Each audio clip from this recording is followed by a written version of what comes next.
Yet. Give me a Oh, second okay. here. It It's says that we are, but we're not quite yet. okay. Terry, does anybody watch these? Okay, you are live. Yes, they do. They do? Yep, I get calls all the time. All Okay. right. Welcome Your to call. the February regular meeting of the Maritime Advisory Board of the City of Annapolis. My name is Terry Lomax. I'm the chair. As I say at the beginning of each meeting, I go around my screen and introduce our participants tonight. I'll start with Mike Tomasini, our vice chair and member of the board. Stephen Rice from the Office of Planning and Zoning, who's one of our staff members. We have Alderman Ross Arnett, who's taken time out from his busy day to join us. Duncan Hood, who is a member of the board. Rick Nelson, who I hope everybody has met, is our new member on the board, just recently appointed, and this is his first meeting, so hopefully we will be able to keep him awake long enough to get through it. Jake Iverson with Watermark is a regular attendee, and we appreciate his participation. Peter Trogdon, board member. Frida Wildy, board member. Alan Miller, board member. We have Ashley Leonard from our Office of Law, and Mark Hildebrand is our City of Annapolis TV coordinator. I believe I had an email from Kimberly that she was not going to be present, but let me just double check, and because I saw an email from her earlier today and I don't see her online.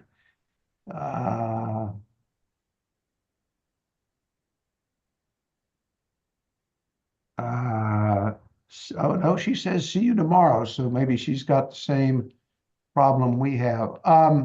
Mark, we are being recorded, correct?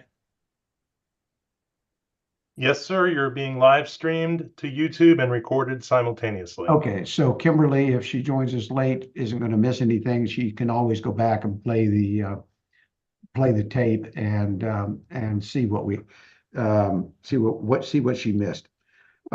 First order of business is the approval of minutes from the January meeting. Kimberly sent along a new the revised set of minutes. Everybody's had a chance to look at them. I will entertain a motion to approve the minutes. I approve. Mr. Trogdon has moved. Duncan Hood has seconded. All in favor? Aye, aye, aye, aye. Minutes are approved. Second item on the agenda is, Alan, was there a MAIB meeting in January? There was, but unfortunately, I was out of town for January. I thought somebody else was covering that one. That Thought might I'd have traded. been. I'm sorry? Thought I'd traded with somebody else for January. That's all right. If anybody that wants to, the minutes are online, just like ours are. You can take a look online and see what, if anything, to us, or at least of importance to us, was done. Stephen, your regular update. Good evening. As usual in economic development, we are very busy. Our citywide commercial combined vacancy rate is 5.7%. We had 2 new businesses that opened in the city in January. During the month of January, our economic development team provided assistance to 33 businesses, and we had 1 ribbon cutting, and that was for Chessie's Wharf in West Annapolis.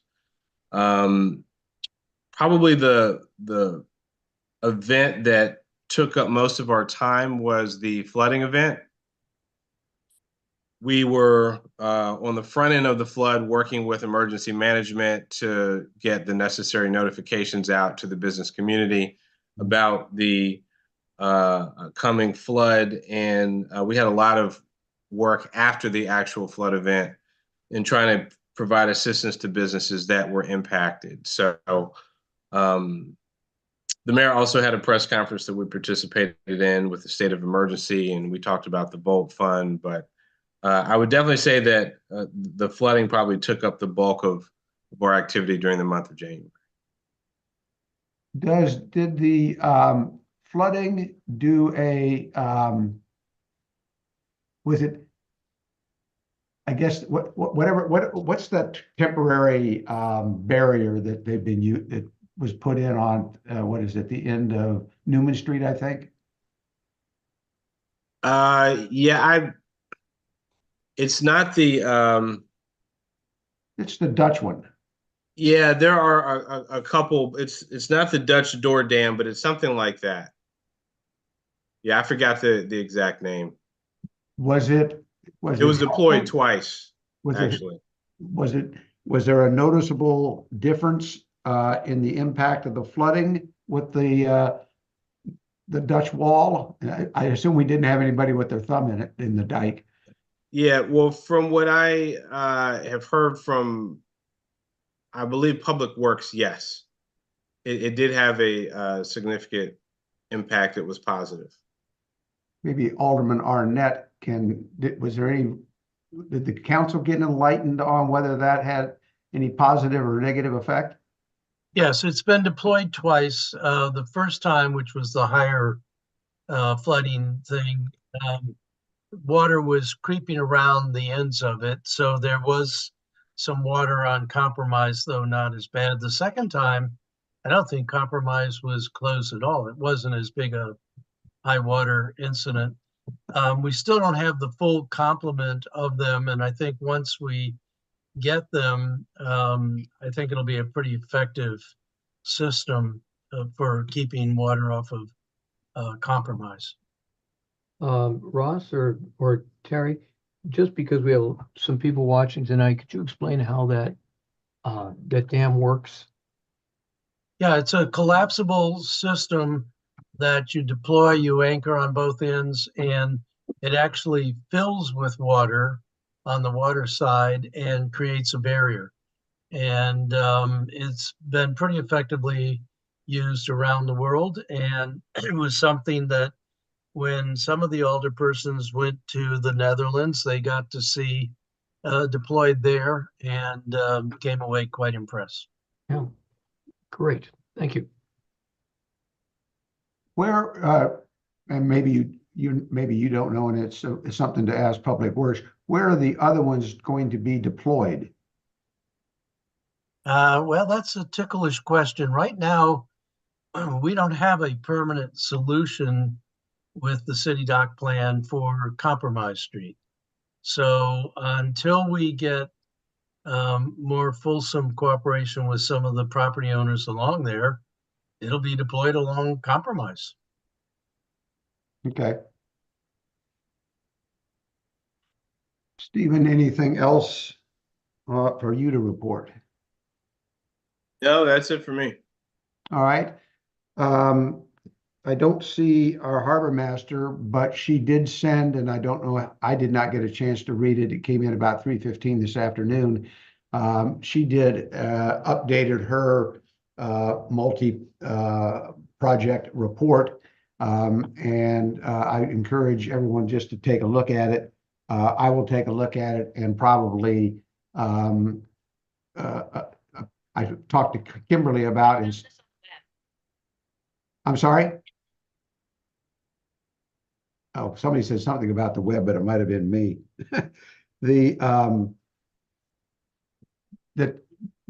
Kimberly and I talked about the fact, instead of having her have to summarize each of the points on the harbor master's report, that we would take a look at it, and if there's anything that needed to be edited for clarity or whatever, we would do so. But then I think there's a method that the city can simply attach her report to our minutes. But I will talk to Kimberly about that process. She was working with, she might have been working with COTV or whoever the webmaster is about how to do that. But it would save her a fair amount of effort if she doesn't have to redo it, or summarize it once again into the minutes. So take a look at it. If you have any comments or questions, let me know. Ross? Terry, I don't get that because I'm not on your distribution list, but as you may be aware, Street and Parks is the topic of some legislation the most recent of which has thankfully been withdrawn. But there are a couple of different things having to do with street and parks. One of them, the proposal to have kayak racks at the end of street ends, but the other was to close the street end parks from dusk till dawn. That's fortunately been withdrawn from my perspective, fortunately.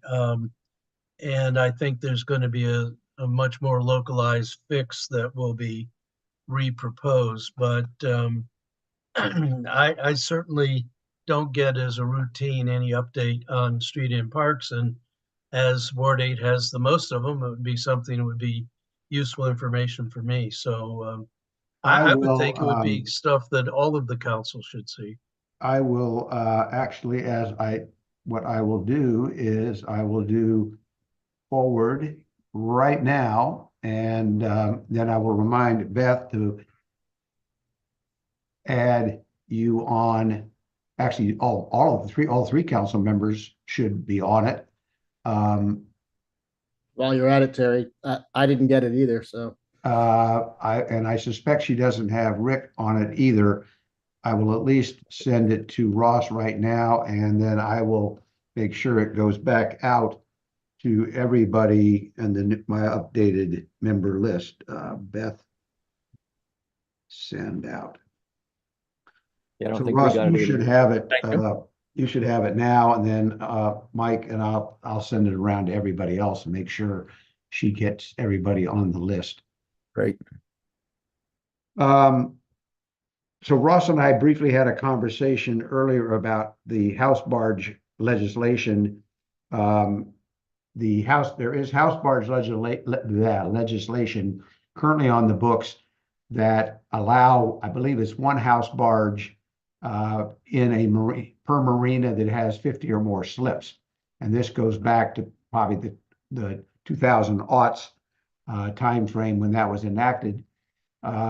That what has come up more recently has not been directly the house barge in 1 per 50, but the use of house barges as I'll call it boat B&Bs or Airbnbs on water. And we had some of that. We'd had that discussion earlier. The upshot of which was Beth was working through some enforcement issues.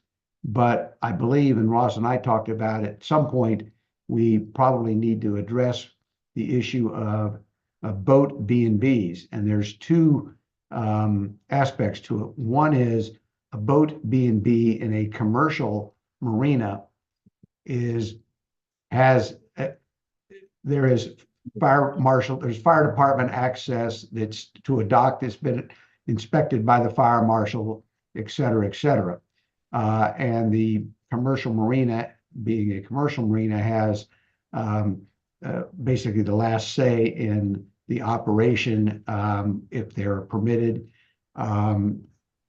If they are going to be permitted in residential zones, basically behind individual houses, some of the discussion that I have had, I believe it was with Beth and perhaps some of you, is that the issue becomes more of a safety issue because there's a lot of lack of access in many instances, or adequate access for fire department,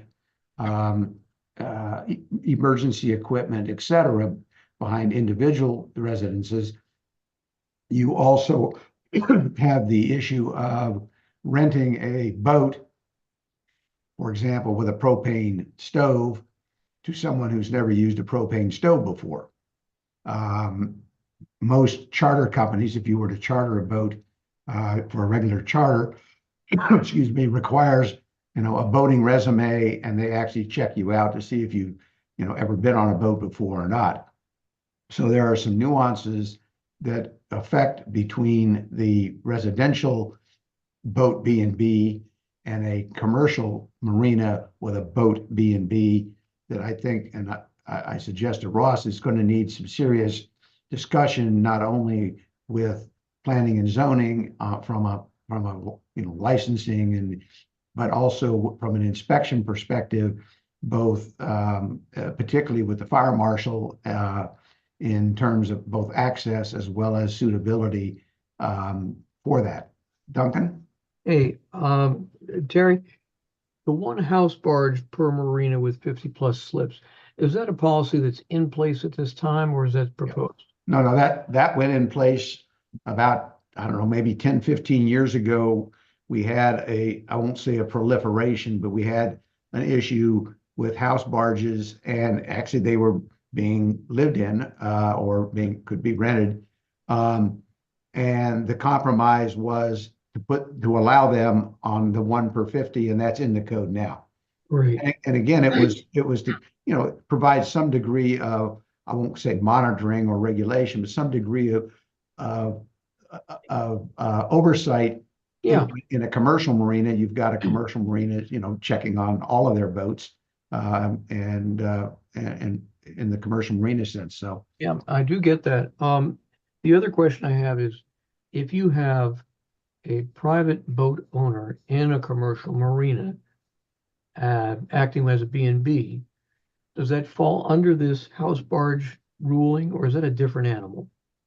that is a different. Well, Ross, I'll let you first answer it. Take it, Ross. Yes. So first of all, I want to put in a word for Beth and the harbor master, because she will be the first line of defense and the person most likely to see these kinds of operations going on. And I think we need to think about how we bolster her staffing for that kind of enforcement. I always complain that on those rare occasions when the council actually does pass good legislation, if it's not enforced, it's not useful legislation. So there are two pieces of legislation that are relevant here. At the last council meeting, we passed the noise legislation, which seemed to focus on gas leaf blowers, but unnoticed there was a part of that that talked about monitoring noises coming from boats as measured from the shore. And that's going to be another enforcement issue. But I think that largely the concern, Terry's safety concern, of course, is a legitimate one. But most of the residents are concerned about noise and other kinds of inconvenience coming from people crowding the wharfs. And of course, the big issue from the maritime perspective is boathouses crowding out more traditional maritime business. So that is something that is shaping up to be focused. The other focus is the yet to be passed new legislation on short-term rentals, which is near completion. I think we have to go through it at rules at the beginning of March, and then that'll probably be ready. But once again, it limits the number of these kinds of operations that any individual can own. And that's monitored through a company called Host Compliance. So if they see these short-term rental situations advertised on any of the platforms, they monitor it. And when we see somebody owning more than one, that is a violation of the code. But it is going to be something that is going to be drawing attention from the council. Mr. Jakubiak, the new director of planning and zoning, is over speaking at the Eastport Civic Association meeting tonight. And when he briefed the council at the council work session last week, he did focus on these enforcement issues. He wants to get more enforcement staff, but he wants the enforcement staff to be more fully versed in what to enforce, including enforcing plans that have been approved, but also looking for these other kinds of things like violation of the code. So they don't just walk by something that looks like it's a violation, they actually check on it. So there's several different things that are going to be bringing this under focus, whether successful or not. But Terry is right. The original legislation was prompted because we had a company come in that was selling these houseboats and touting the fact that they could be used to rent out. And that's why we generated that. That has been a long time ago, but that was the genesis for that legislation. So Ross, and I haven't looked at the most recent iteration of the short-term rental legislation, but the short-term rentals don't apply to on the water short-term rentals, does it? Yes, It does. Okay, any good. short-term rental within the city's jurisdiction, including city waters. Okay, good. All right, so effectively right now we would be, once that passes, we'd be in a moratorium on any. Well, moratorium is a different thing. That's a resolution which we did pass. There's a 1-year moratorium on any new short-term rentals. I don't, Ashley wasn't involved in this, but I did have some questions with the Office of Law about how we actually put that into effect, but we did pass it, so we'll see how that gets enforced legally. I have a feeling there might be some legal questions coming to our Office of Law, but there's a moratorium. But the legislation I was talking about, which is ordinance 02823, is dealing with in code short-term rentals and more limits on short-term rentals. Okay. Well, I think it's something that we're likely to see more of than less of, and I think we just need to be thinking of a cohesive plan that addresses both on the water and the nuances that are unique to a Airbnb on the water as distinguished from an Airbnb in a neighborhood, particularly from the life safety aspect. Mike. Just a question for Ross, because I'm sure he's been pretty deep in the weeds on this along the process, and congratulations on bringing something as far as you brought it. So with host compliance, which is a third party, they let the city know also if there's something listed that's not technically registered yet with the city. Is that how it works? Yeah, actually, they have the list of all licensed operations. And when they see they monitor it every week. And when they see somebody advertising in Annapolis, first of all, they have to determine, are they really in Annapolis? Because our code only applies within our jurisdiction.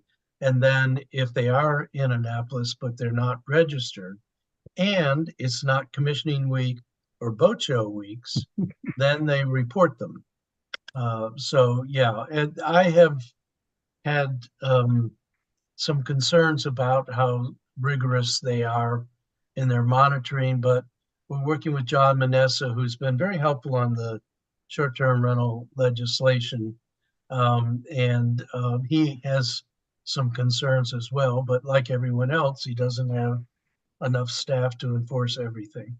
But again, Chris Jakubiak, I can't tell you how encouraged I am that we really have somebody who's coming in and really rethinking all of planning and zoning, but especially is aware of this lack of enforcement and even lack of training on what and how to enforce. So there's some hope.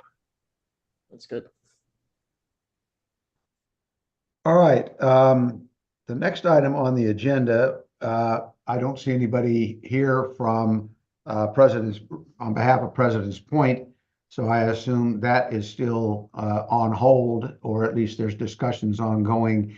For those of you that may not have been here last time or didn't get a chance to read the minutes, President's Point is looking to reconfigure the harbor line and to extend one of their docks, reconfigure some of their slips. They were not going to increase slips, but the proposal essentially does away with some shallow bulkhead slips and extends one of their docks into deeper water. Beth had raised concerns about the proximity of the end of that dock to a mooring field in Spa Creek, as well as constricting the direct line from the Truxton boat ramp down Spa Creek. We asked that and Frank Biba was present on behalf of President's Point. We had asked that Frank and Beth get together and try to sort out if there was a compromise in terms of length or in terms of angle or in terms of configuration that would accomplish President Point's desires and potential needs with the best concern about the restriction on the Spa Creek channel, basically. Since I don't see anybody on behalf of, and I guess Ross has an update. I do. This piece of legislation has been withdrawn at the request of President's Point, but also because of the MAB meeting the last time, and they are rethinking it. One of the things that I hope they're considering is instead of sliding out into the navigable waters, that they try to slide around and stay closer to shore. And I think that there are solutions that'll be interesting to see what they come up with. But this particular ordinance has been withdrawn as of the last city council meeting. So there'll be another one, I presume, but not this one. We will delete 036 and wait for 0XX. Well, but I want to thank you because this is why we have, amongst other reasons, a Maritime Advisory Board. This is exactly what you're supposed to do to guide us. So you did a good job. Thank you. I feel like I killed something. When we only suggested that they modify it. All right. Making me blush. Alan, any update, or Scott, either one of you, update on I keep calling it the Maryland Maritime Hall of Fame because we haven't picked a different name, but a regional maritime as opposed to a sailing or boating Hall of Fame. Scott, your lips are moving, but I don't hear anything. Sorry, I didn't unmute it. No news this month from my perspective, and I doubt whether it's Alan's. We probably ought to discuss the naming of it, because Maryland, as we talked about, may be too all-inclusive. Right. Too big of a bite to bite from the city standpoint. So that's a good point to think about the naming as well as the operational aspects of the future. So I'll talk to Alan Miller. And maybe too, a couple others on the whatever the name was, the steering committee. Steering committee, right? Yeah, and let's probably come up with a name that is more that I can put on the agenda for the public to look at, and not have it seem like it's a Maryland Hall of Fame. Right. Okay. I'll think about that. I'll talk to Alan too. So we'll work on it. All right. That is everything on the old business. The only item of new business I had is that, Mike, if you are in town in March, I may ask that you chair. I'm going to be in Montana, and I don't know at all what my coverage is, and it's a 2-hour time difference to boot. So you would be cutting into my cocktail hour if we did it at 5 o'clock. Oh, God forbid. God forbid is right. No, I'll start rehearsing now. Okay. You and I'll touch base. I'll do it. I'll send you an agenda, and the agenda will pretty much follow what we have here, unless Ross dumps some more legislation on us, and then we'll have other items. But there is more legislation. So I'll just go around. Does anybody have anything they wanted to bring up by way of discussion without us taking any action, since it's not on the agenda? Real quick, Terry, Mike, you raised your hand first. Yeah, I had gotten an email. I wasn't able to attend, but Hope was doing a maritime business, like an economic development, workforce development program. I'm just wondering if anybody in this room was able to attend, and if they had a report. It's back on it looked like they did it on the 9th of February. It looks like we lost, or the 13th of February. And I completely blanked on it. So I was just wondering if we got any report from Hope, or if. I did not see a report from Hope. What I will do is add workforce meeting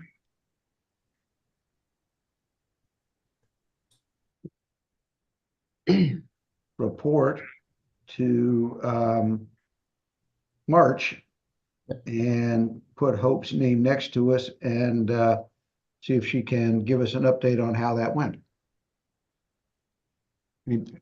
Duncan, anything? I don't, thank you. Rick, anything you want to jump in with right off the bat? Jake, anything you need to say?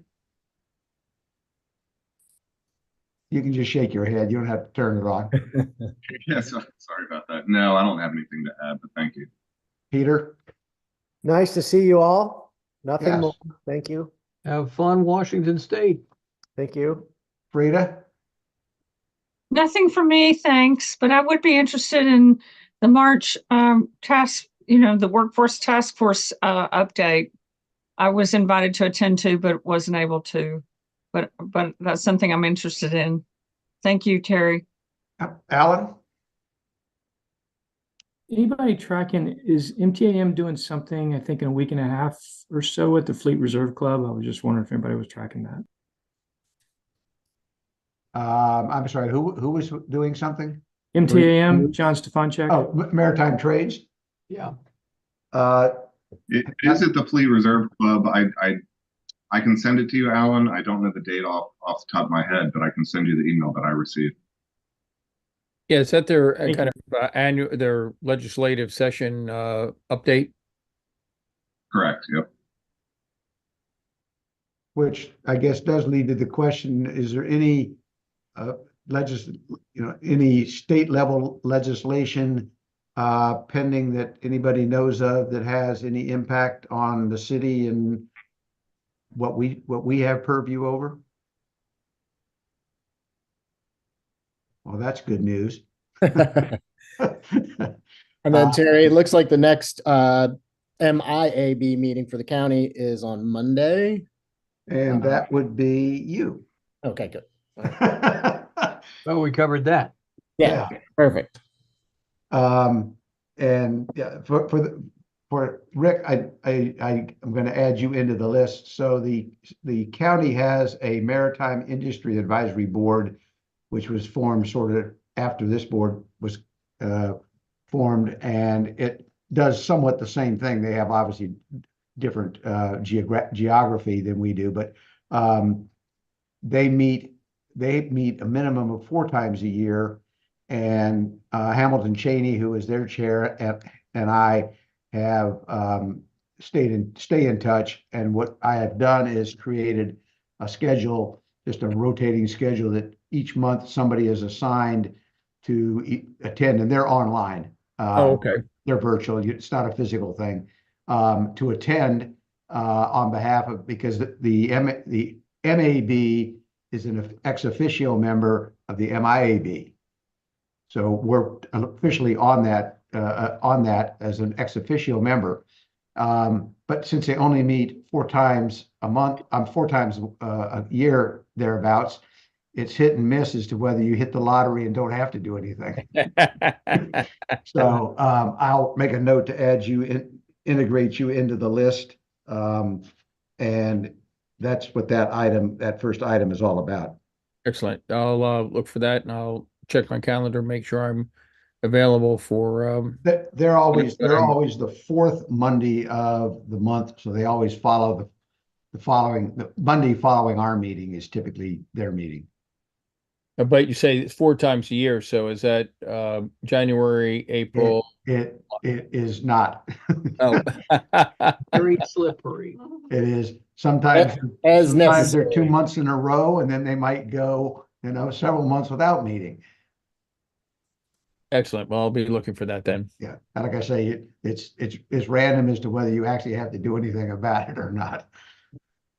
All right, if there's nothing else, Ross, again, boy, he is. He's a I talker. told you that I had lots of reasons to come to this meeting. At the last council meeting, a resolution was on the agenda, and I was told it was going to be withdrawn by the sponsor. Instead, it's being postponed, but that resolution is to reopen the Maritime Task Force to look at the smaller marinas in Ward 8.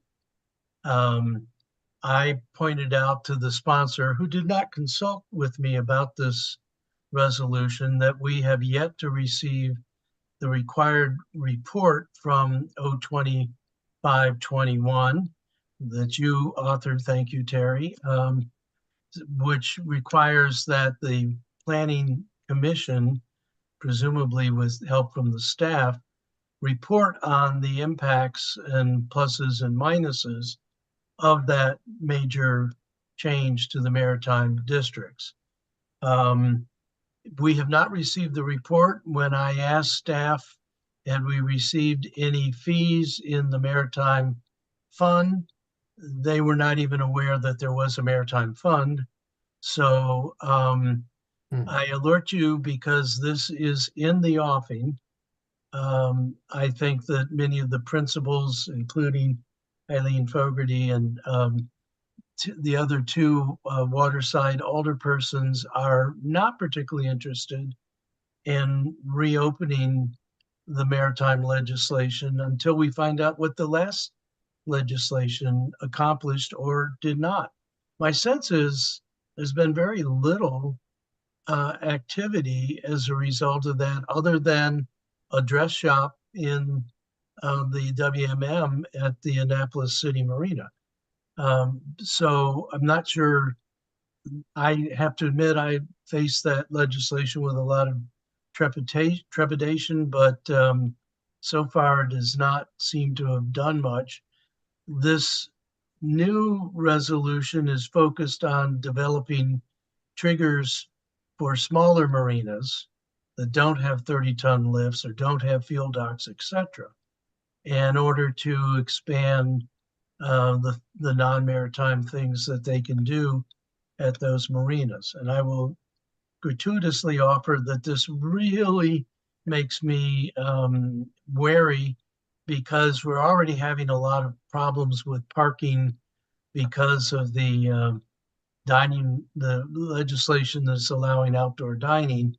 And if we start having marinas, most of which do not have enough parking now, have daily businesses that require even more parking, I just think it's antithetical to the whole reason for having maritime zones, which was to keep the other more profitable forms of business forcing out maritime business. And I know of 3 of the maritime businesses that very much want to put a restaurant in their operation along Back Creek.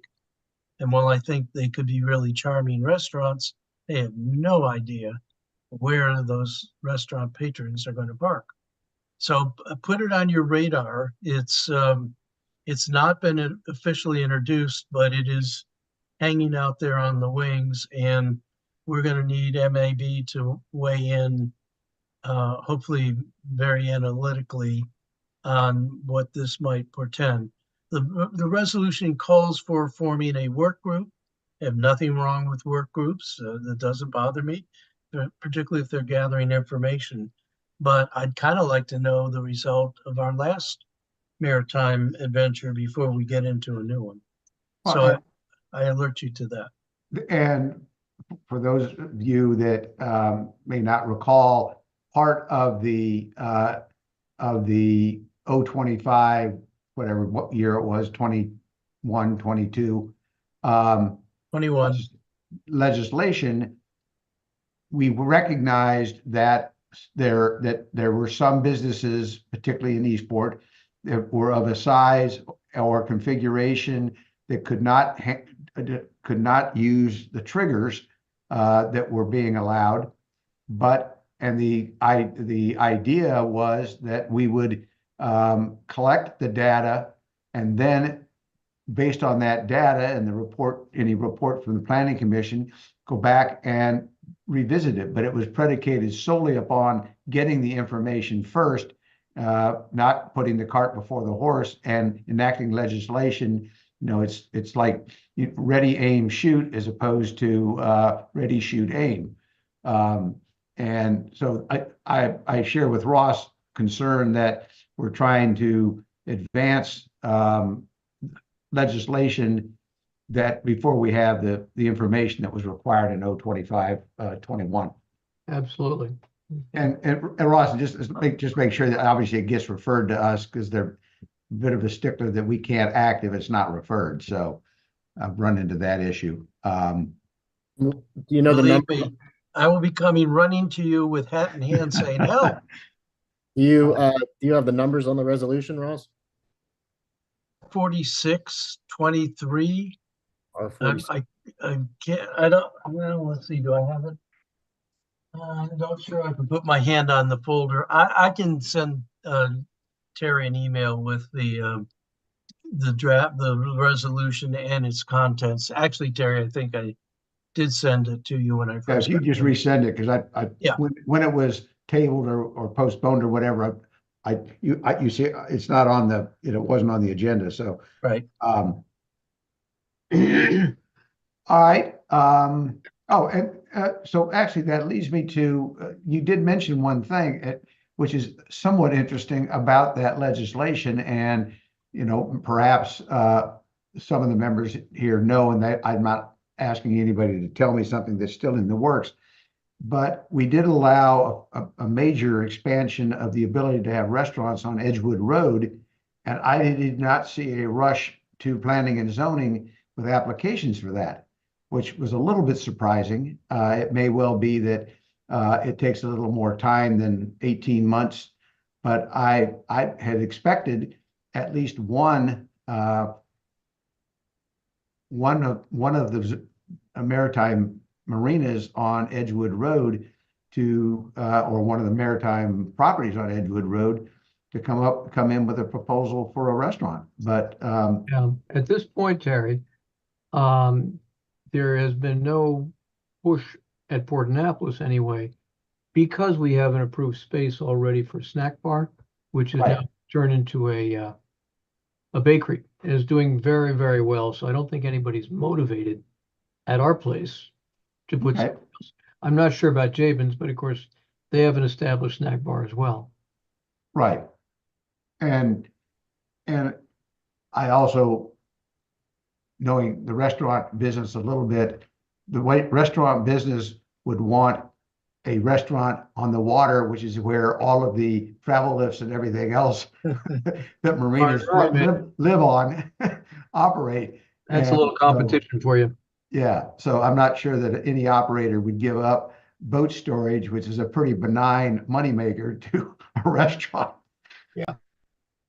Well, and restaurants are dicey business. I had a brief conversation with Rod, which I assume I'm at liberty to share, but we talked about if you get into a restaurant that is a serious operation, in order to pay the chef and hire the waiters, you really have to have business. And I think you can get it, but it is problematic. I think the person who's most interested in a restaurant is South Annapolis Yachting Center, and the code already allows for a restaurant there, and he has the parking for a restaurant there, but apparently he wants a bigger restaurant, and that's part of the impetus for this this new study group, is to change the restaurant rules in the WME.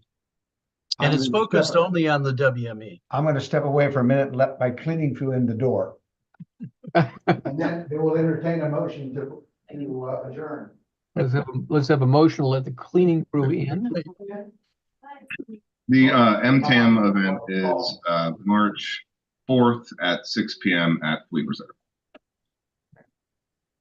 All right, I will entertain, if there's no other questions, comments, or business for the good of the order, I will entertain a motion to adjourn. So Mr. moved. Tomasini is quick with his hand. Duncan is quick second. I'm entertained. All in favor? Aye. Aye. Everybody have a good evening. Thank you all. And I'll look forward to getting the things that are being sent to me and distributed.